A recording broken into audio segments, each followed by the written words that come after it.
Hola, amada familia Corandeo. Este es nuestro primer devocional matutino 2024, Verdad para Vivir. Bienvenidos.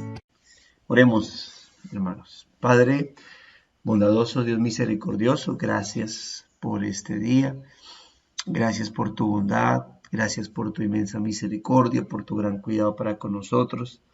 Qué bueno es poder, una vez más, Señor, estar delante de ti a través de estos tiempos devocionales, a través de este tiempo de vida, de oración, Señor, de comunión con tu palabra. Gracias por los medios que nos concedes para que podamos acceder, Dios de la gloria, a todo lo que tiene que ver con tus beneficios espirituales, Señor. Realmente es gratificante que seres como nosotros, tan imperfectos, tan débiles, tan propensos, tan inclinados al pecado, Señor, tengamos la oportunidad de poder estar delante de ti, Señor, para darte el honor, la gloria, la honra, la alabanza y exaltación. Es gratificante porque lo necesitamos, Señor. Esto jamás debe ser una opción para nuestra vida porque es el todo de nuestro ser. Es la plena necesidad, la necesidad de orar siempre, no desmayar, la necesidad de escudriñar tu palabra y meditar en ella cada día en nuestra vida, porque es la única manera en cómo seremos, como dice el Salmo 1, como árboles plantados junto a corrientes de agua que da su fruto a su tiempo, que su hoja no cae, que todo lo que hace prosperará, porque la manera en como nosotros, como pámpanos que están adheridos a la vid que es Cristo, podemos dar fruto para no caer, podemos dar fruto, Señor, para siempre estar perseverantes, siempre estar creciendo, siempre estar madurando, siempre estar siendo formados y moldeados correctamente a la imagen de Cristo, nuestro Señor. Padre, aquí está nuestra vida, queremos honrarte con nuestro ser, queremos honrarte con toda nuestra vida, queremos presentarnos en sacrificio vivo, santo, agradable a ti, porque es el culto que podemos presentar siempre delante de ti como iglesia en cada día de reunión, Señor, y como creyentes en cada momento que podemos entrar ante tu trono de gracia, que podemos acercarnos a tu lugar santísimo, Señor. Y qué especial que hoy, Dios de la gloria, desde la distancia, Señor, pero en unanimidad podemos acercarnos juntos, Dios mío, ante tu trono celestial, ante tu trono de gracia, Señor. Podemos acercarnos juntos, unidos, bendito Dios, como un solo hombre, desde la distancia, acercarnos ante tu lugar santísimo, Señor. Y esto gracias a qué? No es gracias a que nosotros nos hayamos comportado bien o que gracias a que nos hayamos levantado muy temprano. Esto es gracias a la sangre preciosa de tu Hijo Jesucristo, por la cual tenemos libertad, Señor. Esa sangre de cordero sacrificado, por la cual hoy podemos presentarnos delante de ti, no por nosotros, por Cristo nuestro Señor, para que no a nosotros, sino a tu nombre sea dada toda la gloria, toda la honra, toda la alabanza y toda la exaltación, Señor. Por eso, gracias, Dios mío.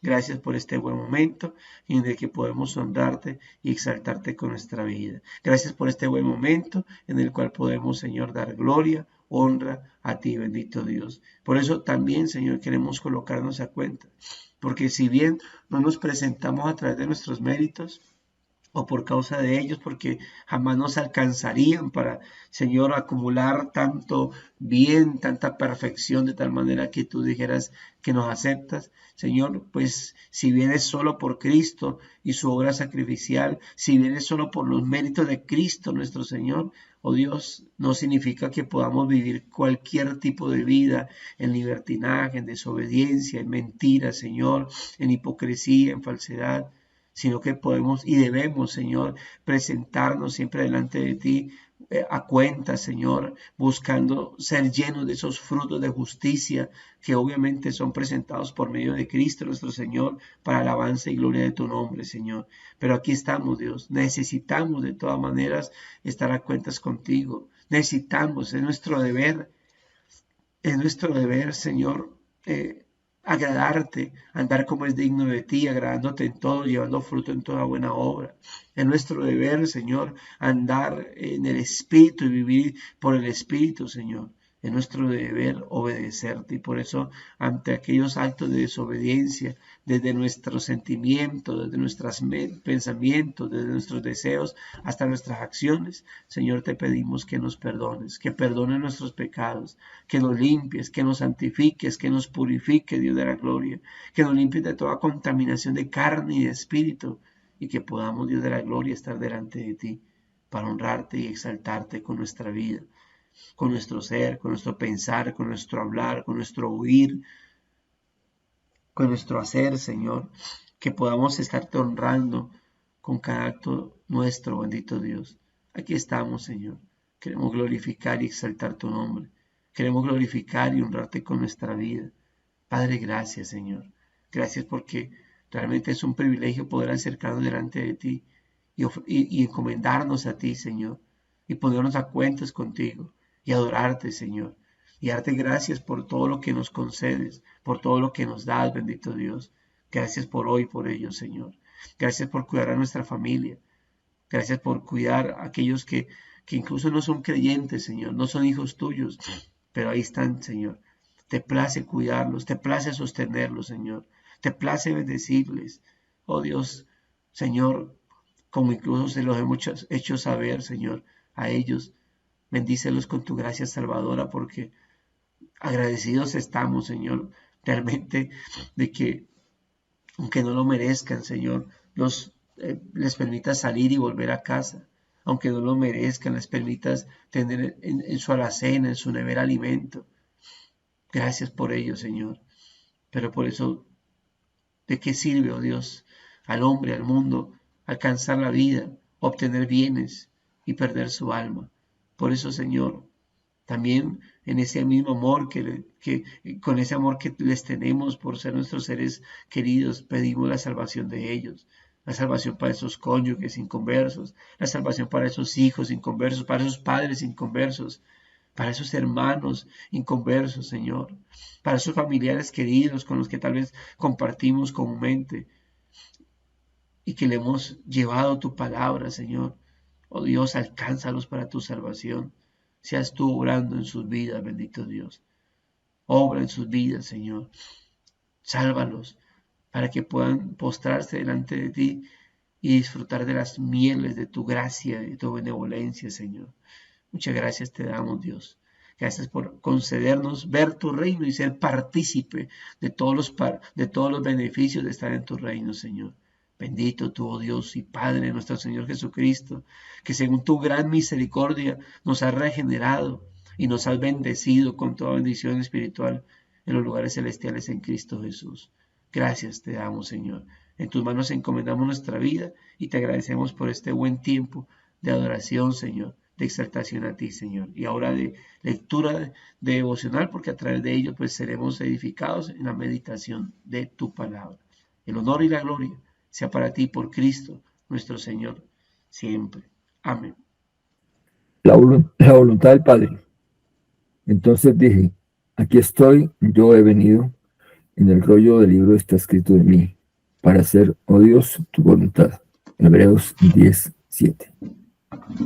Cuando los padres y abuelos se arrullan sobre un miembro recién nacido de su familia, a menudo comparten esperanzas y planes sobre lo que esta niña logrará o en quien podrá convertirse ese niño.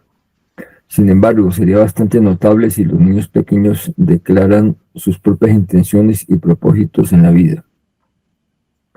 Sin embargo, esta es una forma más en que Cristo es único. Él entró en el mundo declarando, he venido para hacer, oh Dios, tu voluntad.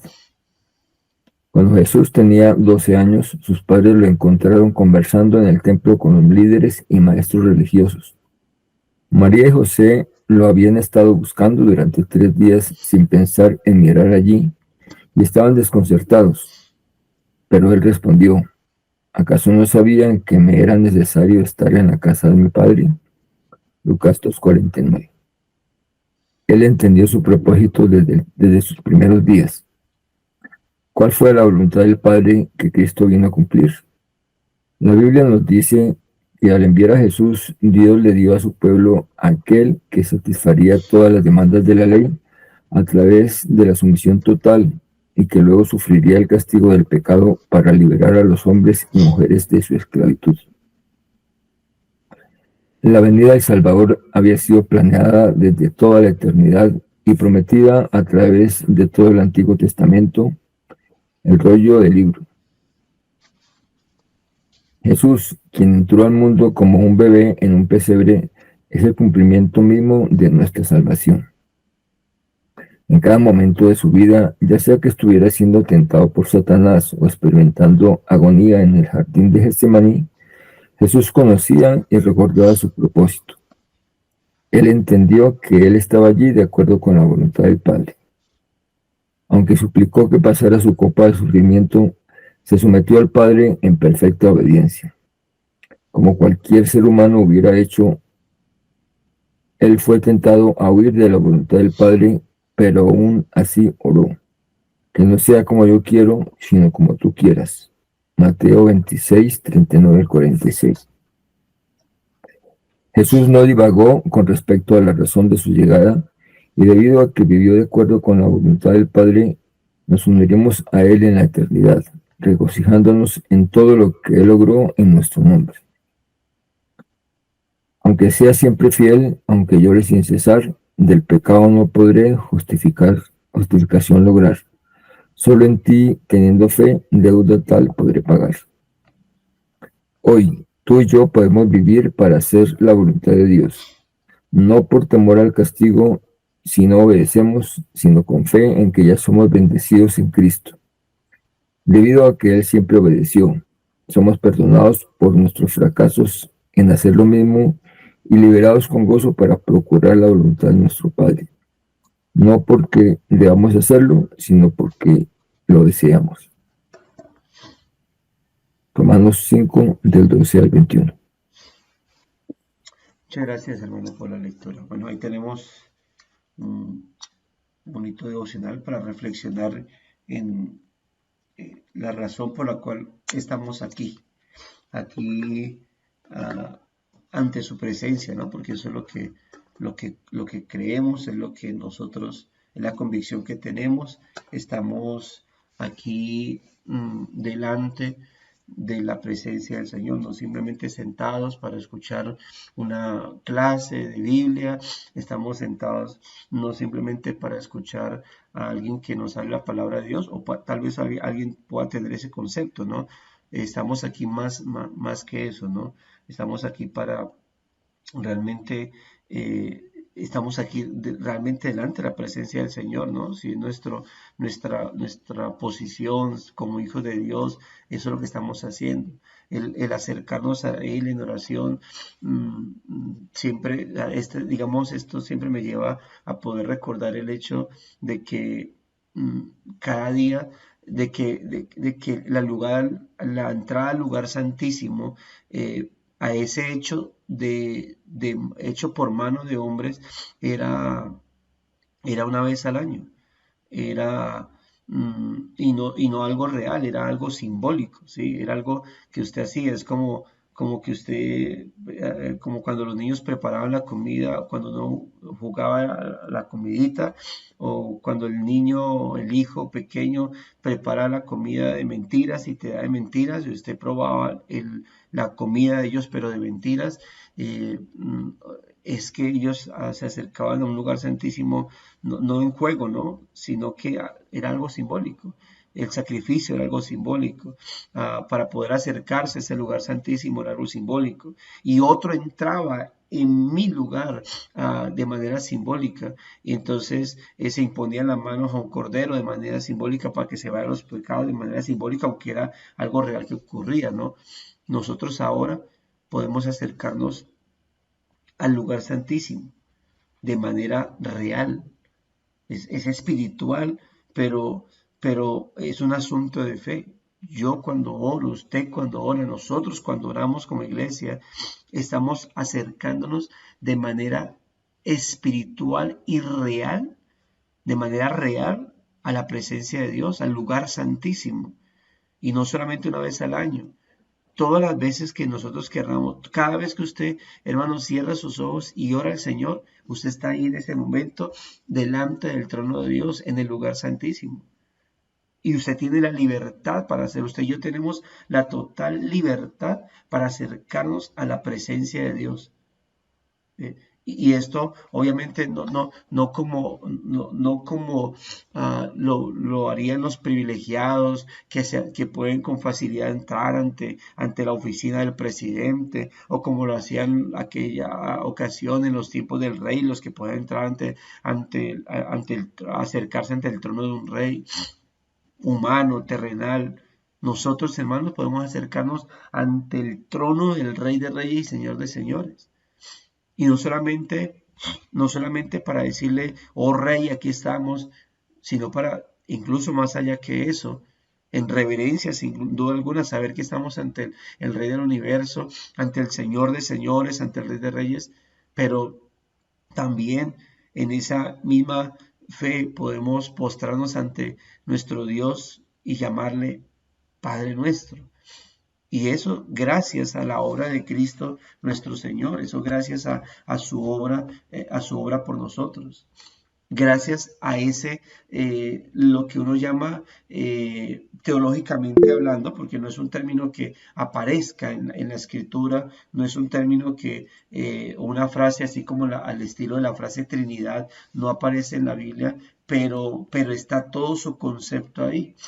Y es gracias a ese acuerdo intertrinitario de las personas de la divinidad, a ese acuerdo que hubo, a esa charla entre ellos, que eso se llama acuerdo, ¿no? Un acuerdo que hubo entre las personas de la divinidad, en donde el Padre determinó salvar a la humanidad. Y cuando digo humanidad, no me refiero a cada una de las personas del mundo, sino me refiero a las personas de la humanidad, ¿no? Cuando acordó, determinó traer salvación a esta humanidad que caería, a esta humanidad que se perdería a causa de nuestro primer representante. El Padre acuerda traer esa redención y lo acuerda traer a través del Hijo, que no pone problema en ello, ese acuerdo intertrinitario en las personas de la divinidad, del Padre, del Hijo, del Espíritu Santo, jamás hubo un choque como decir, no, pero ¿cómo vas a hacer eso? ¿Pero cómo se te ocurre? No, pues más bien no los creas, ¿para qué los vas a crear? Si van más bien a hacer algo más perfecto, no. Era un acuerdo, la unidad en la divinidad es perfección. La unidad en la divinidad es total perfección en pensamiento, de tal manera que cuando el Padre acuerda salvación, también el Hijo entonces determina y está totalmente entregado a hacer eso, que Él va a ser el medio por el cual el Padre va a traer salvación. Y el Espíritu de Dios también acuerda esto de encargarse de que luego de que el Hijo lleve a cabo eso, de que logre esa salvación en la cruz y se selle y se confirme y se ratifique en la resurrección que el Padre le concedería por medio del Espíritu Santo, porque recordemos que el Hijo fue resucitado por el poder de Dios mediante el Espíritu Santo. Así que note cómo está ese acuerdo intertrinitario estaba ahí tan marcado. El Hijo ascendería y el mismo Hijo dijo, yo me voy, pero no los dejaré huérfanos, les voy a enviar al otro Consolador, Él los va a convencer, Él los va a guiar. Entonces la labor del Espíritu Santo, luego de la ascensión del Hijo, que sería entronado a la diestra del Padre, para a la vez hacer labor sacerdotal de sumo sacerdote, de interceder por aquellos por los cuales murió. Y la labor del Espíritu Santo sería tomar todo eso que el Hijo logró en el sacrificio y la resurrección y aplicarlo en la vida de cada uno de nosotros, llamándonos, regenerándonos, llevándonos, injertándonos espiritualmente en el cuerpo de Cristo, concediéndonos todos los beneficios que el Padre aseguró en el Hijo. Entonces note toda esa labor tan maravillosa que uno diga, caramba, claro que es para la gloria de Dios. Claro que todo esto que la divinidad logró y acordó desde la eternidad es para la gloria de sí mismo. Porque si el Padre no acuerda redención junto con el Hijo y con el Espíritu Santo, hermanos, simplemente el ser humano nacería para disfrutar lo que pueda en este mundo, porque el ser humano no podemos negar que disfruta, la gente no vive. Yo recuerdo que en alguna ocasión ah, mm, una mujer que asiste a la iglesia, ella me decía, eh, porque, bueno, en donde yo vivo, en Espinal, hay unas fiestas, las fiestas de San Pedro y las fiestas de San Pedro y San Juan, sí. Y entonces, estas fiestas pues son muy conocidas en Colombia y tienen nombre de santo, pero son conocidas por todo lo que hay, ¿no? Borracheras, festividades, reinados, comparsas, todo ese tipo de cosas, ¿no? Corralejas, bueno, perdición, ¿sí? Y pues nosotros vivíamos en un lugar donde usted abre la puerta y ya desde la cuadra que iniciaba la casa donde vivíamos hasta unas dos, tres y todo alrededor, ya ahí estaban las fiestas, ¿sí? Entonces, pues había uno todo ese mundo que se veía y nosotros veíamos en donde abríamos la puerta y acá el vecino había colocado, alquilado para discoteca, el vecino de acá también, el de acá también, el de acá también. Eso en la noche eso era baile por todo alrededor de nuestra casa. Entonces conocíamos muy bien, lamentablemente, todo esos actos, pues esa forma de festejar ellos. Entonces, una mujer que llevaba a sus hijos los traía y yo le decía, bueno, ¿por usted por qué trae a sus hijos? Me decía, no, es que yo quiero que ellos vean que es un mundo de perdición. Entonces yo le decía, pero luego, ¿tus hijos a quién están viendo? ¿Qué tipo de personas están viendo? Ellos no están viendo personas aburridas.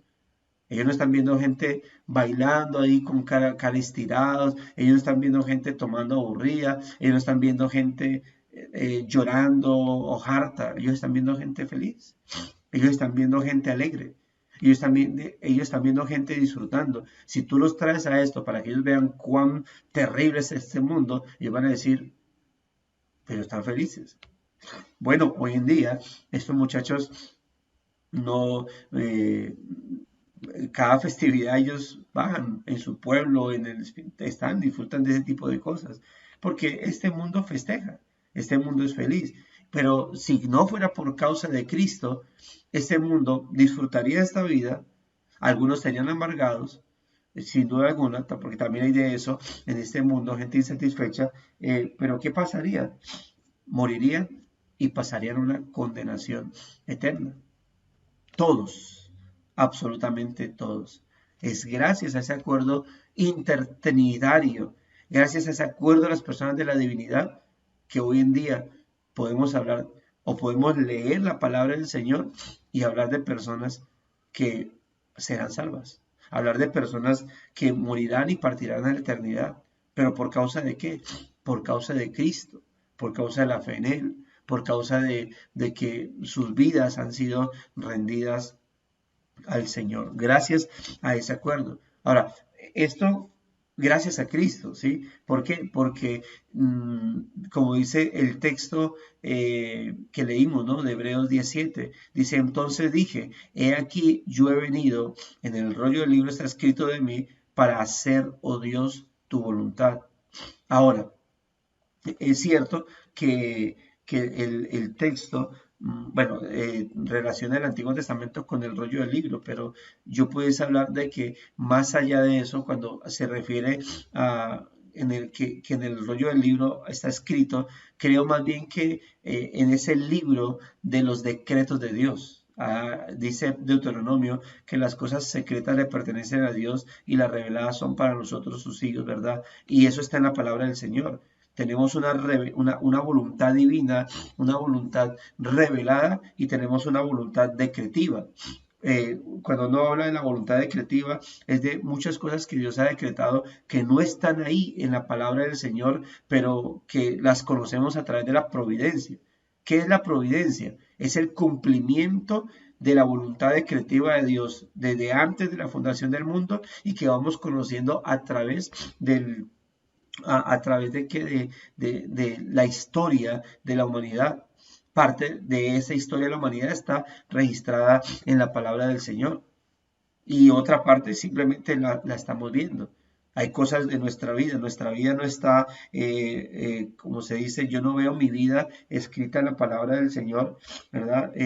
Pero sí dice, por ejemplo, Salmo 139, que todo lo que va a suceder con nuestra vida está escrito en el libro, en un libro, ¿verdad? Como si como si todos nosotros, nuestra vida estuviese escrita. Entonces hay algo en lo cual está escrito todo esto, toda esa historia decretiva, toda esa historia de redención. Entonces, asimismo, creo que cuando el Señor habla de yo he venido, en el rollo del libro está escrito de mí, hace referencia a ese decreto divino. Obviamente, parte de eso que se decretó en la eternidad, pues está luego es plasmado en la palabra del Señor para que hayan profecías al respecto. Pero el hecho de que fuera a venir estaba dentro dentro de ese decreto eterno de Dios.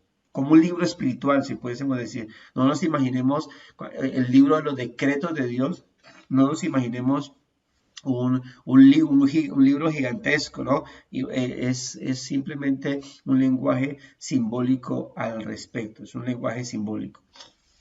Entonces, note lo que dice,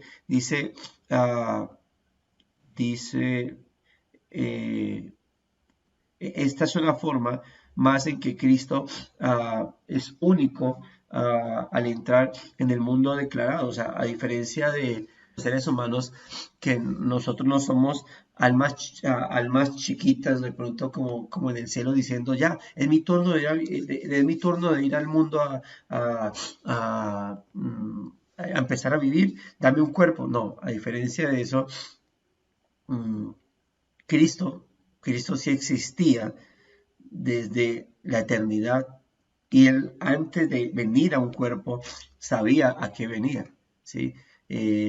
No nos imaginemos ese tipo de cosas, ¿no? Somos como almas como si fuéramos almas chiquitas o fantasmitas en espera en el cielo para ser enviados y apenas nos envían a la tierra al útero de la madre, entonces ya como que nos envían y decimos, y ya nos tocó a nosotros y ya sabíamos a qué veníamos, ¿no?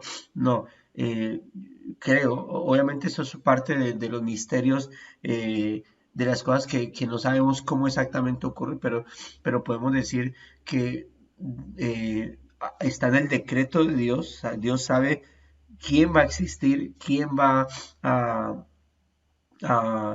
existir a medida que va surgiendo el mundo y en el momento determinado creo que Dios forma nuestra vida en el útero de nuestra madre y ahí ya entonces podemos hablar de una vida que inicia, que Dios crea en ese determinado momento. No que seamos ya seres espirituales que somos enviados a la tierra poco a poco, ¿no? Sino que Dios nos forma en el momento de que somos puestos en el útero de nuestra madre y ya ahí, como dice el Salmo 39, Dios empieza su proceso de formación, ¿no? Su proceso natural de formación, pero no así Cristo. Y por eso aquí dice, es una forma más en la que Cristo es único. Él entró en el mundo declarando, he venido para hacer, oh Dios, tu voluntad.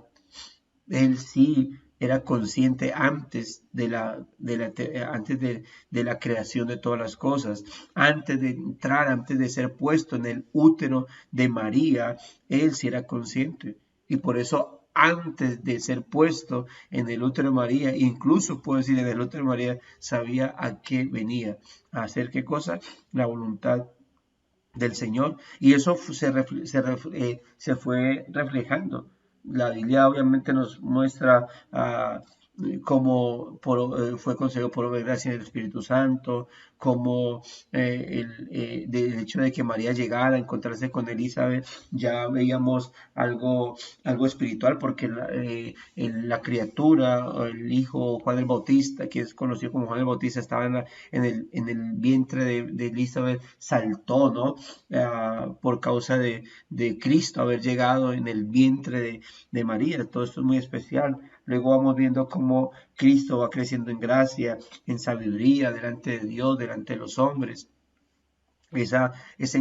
Cuando Cristo se pierde a los 12 años y él está hablando con los doctores de la ley, y cuando lo llaman, obviamente, pues como buen padre, bueno, ese descuido tiene, algunos dicen que tiene su argumento, su contexto de por qué termina un niño de 12 años perdiéndose y los padres no dándose cuenta, ¿no? No se habla como de una irresponsabilidad de María y de José, sino más bien como una confianza familiar, de pensar de que ellos estaban con ellos o encargados con alguien, y al final, bueno, al final se termina casi perdido, pero cuando regresan está hablando de la ley de Dios, y cuando lo llaman a cuentas y le dicen por qué lo hizo, pues él simplemente, la respuesta es: en los negocios de mi padre es necesario estar.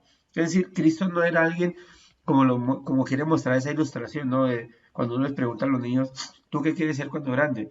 Yo quiero ser un predicador como los... No, Cristo ya sabía, Cristo entendía todo esto, pero tenía que llevar a cabo su proceso, obviamente, como en cuanto a crecimiento. Él entendía su propósito desde sus primeros días, entendía que él venía, o sea, él sabía a qué había venido a esta tierra.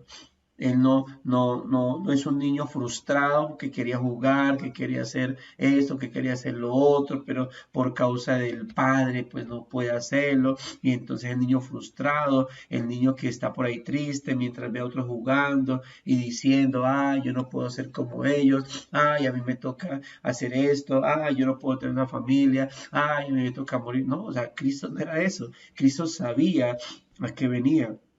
Cristo sabía cuál era su voluntad, ¿sí? Dice acá, la Biblia nos dice que al enviar a Jesús, Dios le dio su pueblo a aquel que satisfaría todas las demandas de la ley a través de la sumisión total, y luego sufriría el castigo del pecado para liberar a los hombres y mujeres de su esclavitud.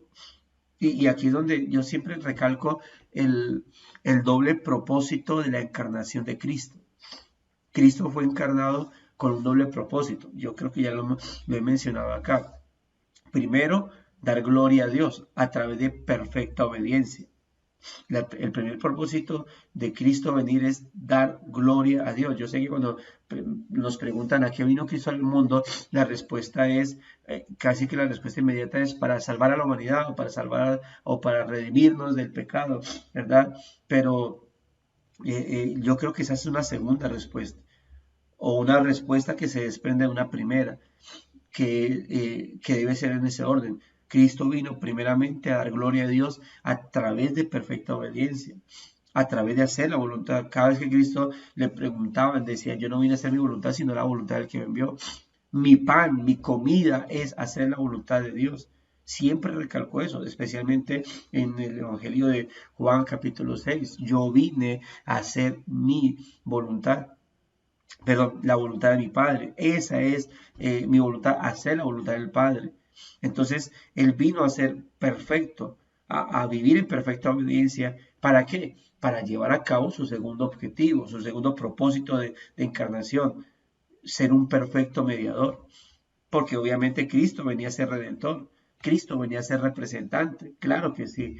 Y entonces, a través, para poder ser un representante, un buen representante, para poder ser un perfecto mediador entre Dios y los hombres, porque dice la Biblia que Dios nos reconcilió consigo mismo por medio de Cristo, que Dios envía a Cristo para reconciliarnos consigo mismo, y para Cristo ser un perfecto mediador para llevar a cabo reconciliación, tenía que ser eso, ¿no? Perfecto, en obediencia, para hacer lo que el hombre desde la caída no podía hacer, para poder cumplir lo que Dios demandaba a través de esos pactos.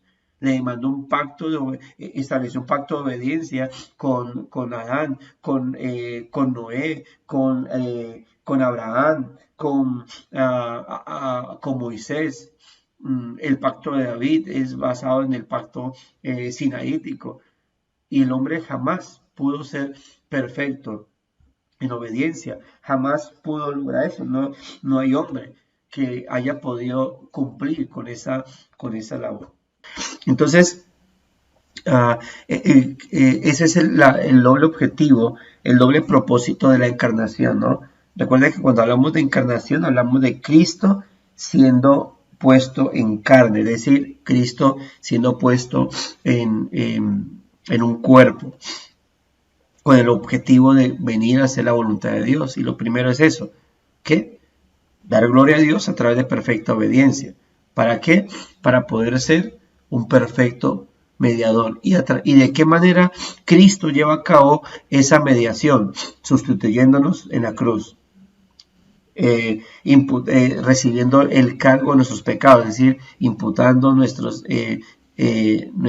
iniquidades, expiándonos, propiciando la ira del Padre. ¿Cómo? Recibiéndola a Él, redimiéndonos de esta manera a través de derramar su sangre en la cruz, luego justificándonos a través de su resurrección.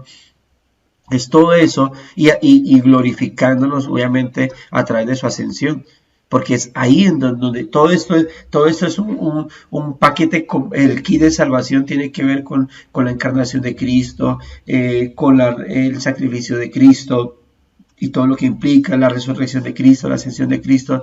Todo eso es lo que trae victoria para nuestra vida, mis amados hermanos. Entonces ahí tenemos, ¿no? Dice, la venida de Cristo había sido, lo que estaba diciendo ahorita, había sido planeada desde toda la eternidad y prometida a través de todo el Antiguo Testamento, el rollo del libro, como dice el escritor. Jesús, quien entró al mundo como un bebé en un pesebre, es el cumplimiento mismo de nuestra salvación.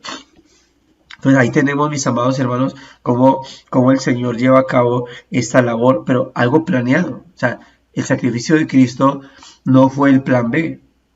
No, la redención, el morir por pecadores, no fue como el plan que se dañó de Dios y pues al final digo, ¿qué hago? No me lo recibieron. Pues entonces en la cruz voy a inventarme algo. No, es lo que Dios, ya en alguna ocasión habíamos leído textos como 1 de Pedro 1, 18 al 20.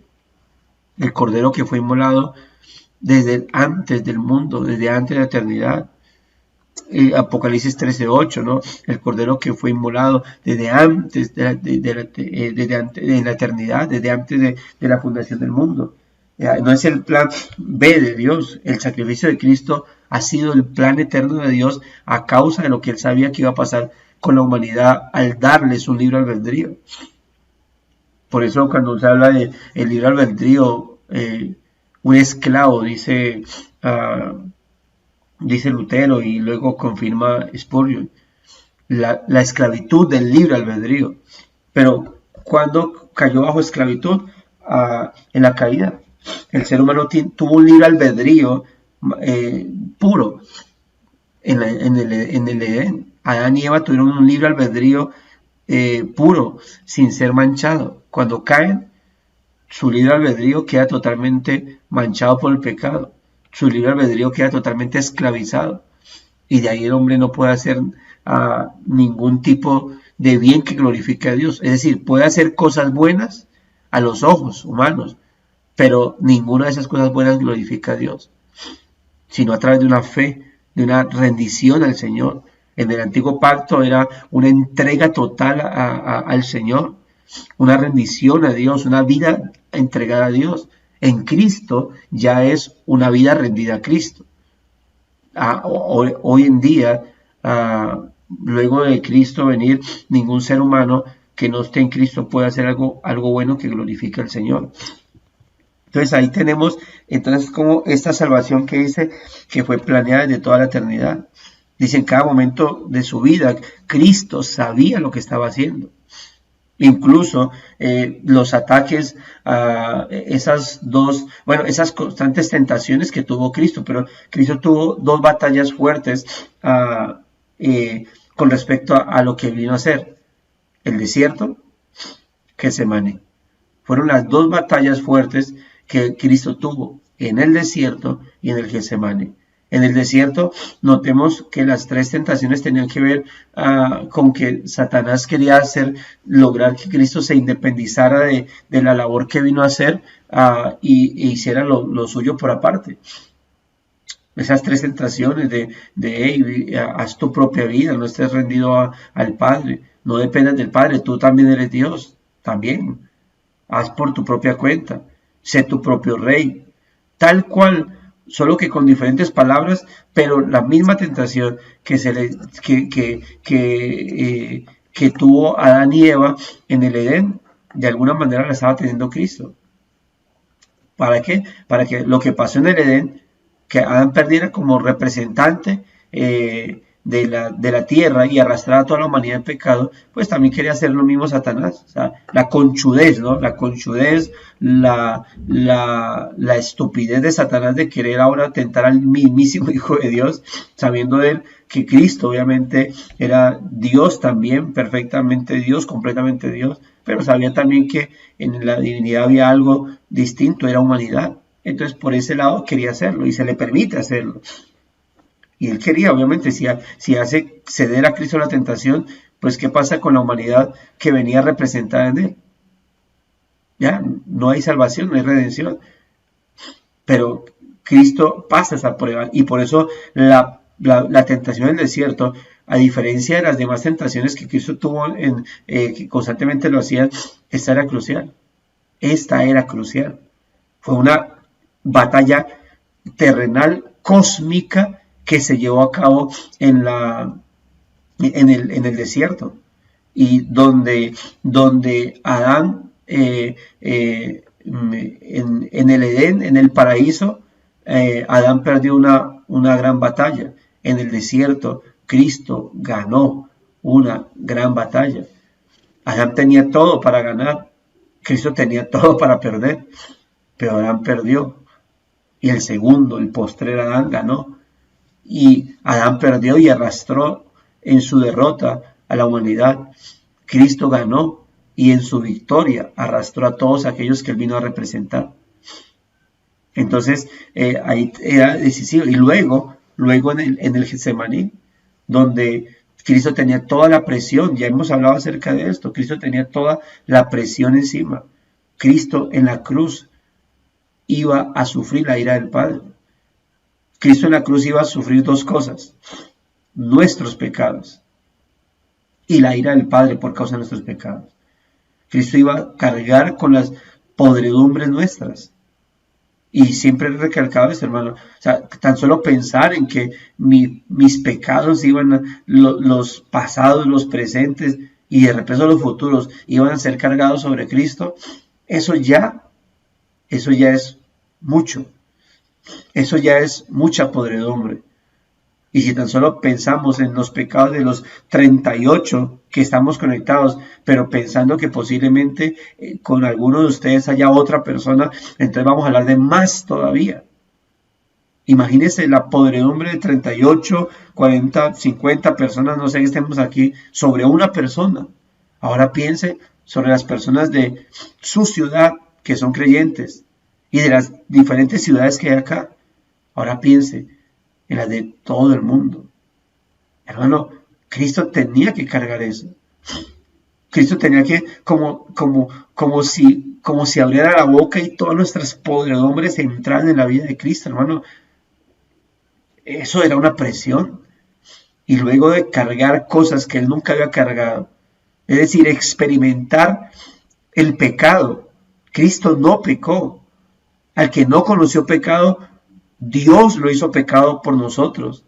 Cristo experimentó lo que nunca él se le pasaba por la mente, ni antes de la eternidad, ni ahora, el experimentar, el sentir la sensación de pecado, jamás se le pasaría eso por Cristo.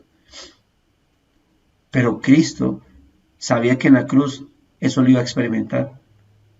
Como dice Isaías 53, mas Jehová cargó en él el pecado de todos nosotros.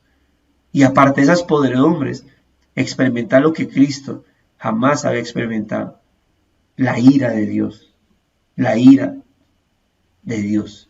Eso que el condenado va a experimentar en el infierno, ira constante de Dios. Cristo lo experimentó en la cruz del Calvario. Hermano, no era cualquier cosa. Ya lo he dicho, no eran los puñetazos de los soldados romanos, o los latigazos, o el que fuera a ser escupido, el que fuera a ser escarnecido. Eso no era lo que Cristo decía, pasa de mí esta copa. Era eso, cargar nuestros pecados, volverse un miserable, una bola, una gran masa de pecado. Cristo no se hizo un pecador, Cristo se hizo una masa de pecado en la cruz. Y el sufrir la ira del Padre. Eso es, hermanos, esa batalla fue la que él ganó en el Getsemaní también. La Biblia no lo registra, pero creo que ahí estuvo Satanás. Tal vez diciendo, ¿de seguro vas a ir a eso?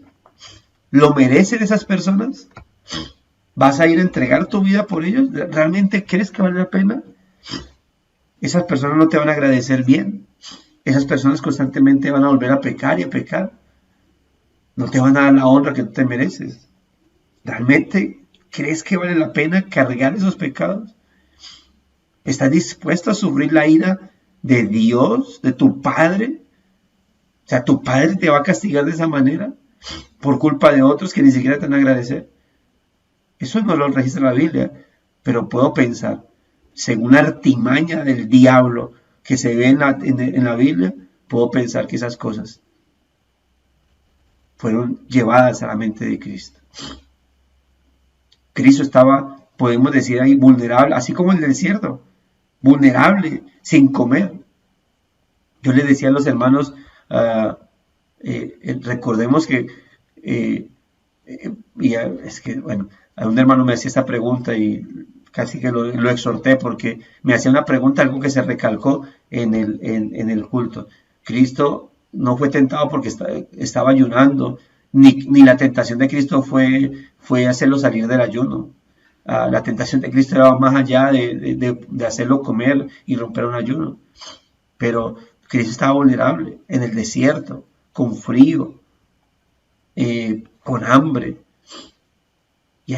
Y luego ahora en el Getsemaní, Cristo estaba bajo angustia, inmensamente angustiado, bajo una ansiedad o angustia, no en el sentido de que Cristo no supiera qué hacer, sino en el sentido de esa presión de lo que sabía que iba a venir. Pero ahí venció, porque ahí dijo las maravillosas palabras que a veces ni siquiera entendemos, entendemos los seres humanos, o por mucho tiempo nosotros no entendíamos porque éramos tan conchudos que mientras Cristo en el Getsemaní dijo, Señor, no se haga mi voluntad sino la tuya, nosotros peleamos porque se haga nuestra voluntad. Y realmente qué descaro aquellos que se paran supuestamente ante la presencia de Dios a decir, Señor, decretamos, ordenamos, haz esto y lo declaramos en el nombre de Jesús, y de repente utilizan a Cristo para traer ese tipo de oraciones. Mientras que Cristo oró, Señor, yo no quiero que sea así. Yo no quiero cargar esos pecados. No es mi deseo. No es mi querer sufrir tu ira, pero es tu voluntad. Y eso lo acordamos y lo voy a hacer. Lo voy a hacer para tu gloria y para la redención de ellos. No es fácil, hermano, no era fácil. Aún siendo 100% Dios ahí. Y lo hizo. Y fue en amor. Jesús no divagó con respecto a la razón de su llegada, dice acá. Y debido a que vivió de acuerdo con la voluntad del Padre, nos uniremos a Él en la eternidad, regocijándonos en todo lo que Él logró en nuestro nombre.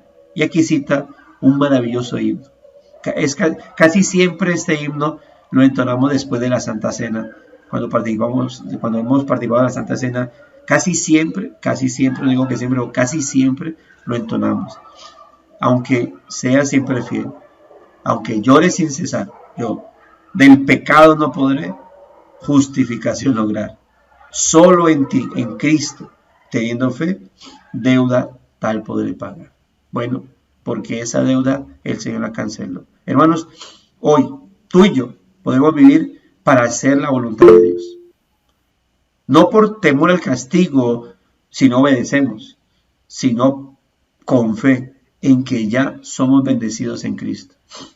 A diferencia del antiguo pacto, amados hermanos, a diferencia del antiguo pacto en donde el pacto sinaítico determinaba que para ser bendecido tenían que obedecer, y si no, obviamente iban a sufrir maldiciones, y por causa de eso se establece el sistema sacrificial y se establece el rol sacerdotal, porque el ser humano no va a poder obedecer para ser bendecido. Si Dios no establece el sistema sacrificial y el rol sacerdotal, mis hermanos, al momento, es decir, ante ese llamado de obedéceme para ser bendecido y no me desobedezcas para no ser maldecido, el ser humano viviría bajo maldición. Y el pueblo de Israel siempre demostró, aunque Dios les decía, si me obedeces, yo te voy a bendecir en todo, demostró que no podía. Y aún con amenazas, con advertencias, no me desobedezcas porque te voy a maldecir, desobedecía. Por eso Dios estableció el sistema sacrificial y el rol sacerdotal, para poder suplir eso que el ser humano no podía suplir, para poder cubrir esa desobediencia del ser humano, esa desobediencia de su pueblo. Así que gracias a Dios por el sacrificio de Cristo, porque todo eso obviamente apuntaba hacia dónde, al sacrificio de Cristo, nuestro Señor y Salvador. Así que hoy, hermanos, gracias al Señor, podemos hacer la voluntad de Dios. Cristo nos hizo libres, como dice Pablo, no para que hagamos lo que se nos venga en voluntad. Cristo nos hizo libres para hacer lo que antes no podíamos hacer. ¿Qué cosa? Obedecer a Dios. Llevar una vida para Dios. Y por eso podemos hacer su voluntad. No gracias a nuestro libre albedrío, sino gracias al Espíritu Santo ahora dentro de nosotros, con el cual podemos tomar nuestra voluntad y libremente obedecer al Señor. Libremente, pero ese libremente, entiéndase, bajo el concepto de que estamos sellados con el Espíritu de Dios, tenemos al Espíritu en nosotros y Él nos capacita por Él, por la gracia, por la fuerza de Cristo, por el poder del Espíritu Santo para hacer la voluntad del Señor. Pero es una voluntad que nosotros no hacemos en contra nuestro, la hacemos con toda libertad, pero gracias a la obra de Él en nosotros. Por eso obedecemos no por temor al castigo, sino porque tenemos la gracia de Dios sobre nosotros. Debido a que Él siempre obedeció, somos perdonados por nuestros fracasos en hacer lo mismo y liberados con gozo para procurar la voluntad de nuestro Padre. No porque debamos hacerlo, no porque si no lo hacemos seremos maldecidos, sino porque nuestro deseo hacerlo, mis amados hermanos. Gracias a aquel que dio su vida por nosotros en la cruz del Calvario. Gracias a aquel que vino primero dar gloria a Dios a través de perfecta obediencia. Y segundo, ¿qué hizo? Pues pudo ser así un perfecto mediador. ¿Para qué? Para dar su vida por nosotros en la cruz del Calvario. Hermano, demos gloria al Señor. Que nuestros corazones se hinchen de gratitud. Y por eso, muchas veces lo he dicho acá, hermanos, que el Evangelio no se vuelva una realidad monótona en tu vida. Jamás, hermano. El día que te hablen del Evangelio y no te dé nada, que el día que tú te encuentres con una frase acerca o con un libro o una prédica donde el pastor predica otra vez a Cristo crucificado y diga, ay, eso ya lo sé, hermano, que ese día tú caigas en cuenta de tus palabras, que ese día tú caigas en cuenta de lo que acabas de hacer o expresar desde tu corazón y te postres y digas al Señor Dios, vuélveme el gozo de tu salvación. Vuélveme el gozo de tu salvación. No puede ser que algo tan cósmico, algo tan majestuoso, sea tan simple para mi vida. Que el Señor nos ayude, hermano, porque esos somos nosotros, por naturaleza simplones. No nos importa la vida, sino nuestros deleites pecaminosos. Por naturaleza somos monótonos en las cosas del Señor. Queremos vivir nuevas experiencias, pero relacionadas con nosotros. Así que el Señor nos ayude para que estas verdades, hermanos, siempre retumben en nuestra vida. No nos volvamos, porque podemos incluso ser muy de sana doctrina. Recordemos siempre, tenemos un terrible ejemplo de una iglesia no mala, de una iglesia no secta, no errónea, no perezosa. Tenemos el ejemplo de una iglesia muy diligente, muy defensora de la sana doctrina, muy descubridora de falsos profetas y apóstoles, pero que no tenía vida espiritual. Y esa era la iglesia de Éfeso, tal como lo dice Apocalipsis, ¿no? Tú eres trabajadora, capaz incluso hasta de morir por la causa de Cristo, a la vez que no amaban a Cristo. Por eso Pablo decía, de nada me sirve a mí tener la capacidad de entregar mi vida para ser quemado y no tengo amor. Hermanos, Dios guarde nuestra vida. Podemos estar hasta evangelizando, hermano. Podemos estar hasta sirviendo en la iglesia. Usted puede estar hasta siendo parte de lo que se conoce como el grupo de cantos, ¿no? De alabanza, llaman algunos. Usted puede ser de los que dirigen la oración. Usted puede ser profesor de escuela dominical. Y aún así, no amar a Cristo y estas verdades, serle indiferente a su vida. Hermanos, Dios guarde nuestra vida de eso. Guarde el Señor nuestra vida de eso. Y si usted está en ese estado, hermano, que estas verdades que hemos estudiado el día de hoy, podamos apreciarlas con gran gozo en nuestra alma. Y a nuestros amigos, si hay algún no creyente, mire, piense en todo eso que hizo el Señor. Usted puede ser una persona, no voy a negar, no lo conozco, y por eso no puedo negar de que usted sea un buen hijo, una buena hija, un buen esposo, una buena esposa, un buen padre, una buena madre, un buen ciudadano, un buen vecino, un buen trabajador, pero eso no lo va a llevar al cielo. Sus méritos, por mucho que puedan ser resaltables, no los va a llevar a Cristo, no los va a llevar a la eternidad con Dios, porque para eso vino Cristo. Si sus buenas obras, mi amigo, mi amiga, lo llevaran al cielo, a la eternidad con el Señor, por demás murió Cristo. Pero Cristo vino precisamente porque el ser humano no puede salvarse ni redimirse ante Dios, ni justificarse ante Dios a sí mismo. Y por eso Dios lo envió. Y Dios no va a permitir que alguien pretenda acercarse a Él ignorando a su Hijo. Lo que más ama a Dios es a su propio Hijo, que fue lo que entregó en sacrificio por pecadores como nosotros. Por eso, si usted no es creyente, usted necesita salvación, pero usted necesita acercarse a Cristo. Y necesita conocer más acerca de esas verdades. Así que la gracia del Señor sea sobre su vida y que sobre nosotros pues nos siga sosteniendo y cada vez creciendo como creyentes para la gloria de Dios. Vamos a leer los comentarios. Si alguien tiene algún comentario o alguna inquietud puede hacerla, pero permítame primero, antes de ello y antes de orar, leer lo que se comentó acá. Dice, hermano Carlos escribe, el don de la fe es un regalo recibido por gracia, que nos permite creer en la obra redentora de nuestro Señor, en la cruz del Calvario, quien nos amó, perdonó, justificó y reconcilió con nuestro Dios. Somos bienaventurados al ser hechos hijos de Dios, con el privilegio de poder presentarnos al trono de la gracia, para intimar con Él en oración. Somos resultado del plan de salvación de Dios establecido por amor desde la eternidad, ejecutando obediencia perfecta por Cristo Jesús. Esta es la voluntad del Padre, dice, cita ahí el hermano Carlos, Juan 6:39 al 40. Esta es la voluntad del Padre, que todo lo que Él me diere no pierda yo nada, refiriéndose a los elegidos, a los que le entregó el Señor, sino que lo resucite en el día postrero. Y esta es la voluntad del que me envía, que todo aquel que ve al Hijo y cree en Él tenga vida eterna, y yo le resucitaré en el día postrero. Así es. Muchas gracias, mi hermano, por ese buen comentario. Vamos a orar al Señor entonces, mis amados hermanos.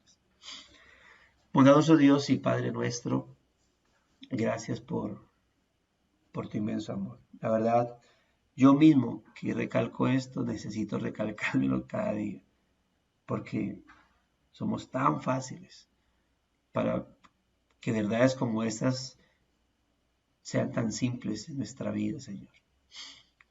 Sean como frases monótonas y parecieran muletillas o cosas comunes. Perdónanos por eso, Señor. Perdónanos porque es que realmente tu amor es tan inigualable, tan maravilloso, tan inconmensurable, tan inescrutable, tan infinito, Señor, que poder corresponderlo es imposible. Es imposible, Señor. Y quisiéramos, Dios de la gloria, por eso rendir toda nuestra vida a ti siempre, ser siempre agradecidos, pero ahí donde gracias por tu perdón, gracias por tu gracia, gracias por tu misericordia diaria para con nosotros, porque aún, Señor, no solamente tenemos que arrepentirnos de nuestras malas acciones, Señor, sino a veces de no amarte y no gozarnos en ti como debiésemos hacerlo, Señor. Perdónanos porque realmente necesitamos más y más de ti. Y al ver lo que tú has hecho, la misericordia que cada día nos tienes y nuestras acciones, Señor, es lo que nos hace desear tu venida. Es lo que nos hace desear estar contigo, Señor. El deseo de agradarte en todo y no poderlo hacer. El deseo de vivir para ti cada día, desde nuestros pensamientos, sentimientos, emociones y no poderlo hacer a la perfección. Lo que nos hace añorarte a ti, Señor. Y decir como Apocalipsis, el espíritu y la esposa, es decir, el espíritu y la iglesia, o el espíritu dentro de la iglesia, claman juntos, ven, ven, Señor Jesús. Aquí está nuestra vida, Dios. En tus manos estamos. Perdona nuestros pecados, perdona nuestra vida y aquellos, Señor, que de pronto están mal espiritualmente, que son hijos tuyos, Dios, restáurales, revitalízales, haznos tal vez reverdecer en fe. Aquellos que no son creyentes, sálvalos, Señor. Ríndelos al trono de gracia, misericordia y amor. Ríndelos a la cruz de Cristo. Ríndelos a tus pies. Y que nazcan para ti, Señor. Padre, encomendamos este día en tus manos. Que sea de bendición. A pesar de las adversidades que puedan haber, a pesar de las circunstancias difíciles que ya estén habiendo, Señor, que este día sea de bendición, bajo la guía de tu Espíritu, a la luz de tu palabra, Señor. Gracias te damos por Cristo, nuestro Señor y Salvador, por quien podemos estar cada día delante de ti, Señor. Amén y amén. Mis amados hermanos, gracias y paz a sus vidas. El Señor les continúe diciendo, amor, estamos a la distancia, pero te amo en gran manera y muchos picos para ti. Saludos a todos. Gracias y paz. Firmes y adelante. Cuestas de la fe. Amén. Sin temor alguno, que Jesús nos ve. Dios bendiga. Bendecido día.